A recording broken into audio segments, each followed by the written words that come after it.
नमस्कार दोस्तों, आज मैं आपको एक ऐसे सस्पेंशन के विषय में बताने जा रहा हूं जिसमें बच्चे को बुखार, खांसी, जुकाम सभी में फ़ायदा मिलेगा।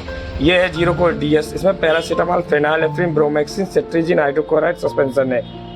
पैरासीटामॉल एक बुखार को कंट्रोल करने के लिए, फेनाइलेफ्रिन एक तरीके के जुकाम कंजेशन को कंट्रोल करने के लिए, ब्रोमेक्सिन एक तरीके की खांसी जो आ रही है बच्चों को उसमें कंट्रोल करने के लिए लाभदायक है। और सेट्रिजिन का भी काम एंटी एलर्जी का काम होता है। इसमें पैरासीटामॉल 250 mg, फेनाइलेफ्रिन 2.5 mg, प्रोमेक्सिन 4 mg और सेट्रिजिन 2.5 mg मिलेगा।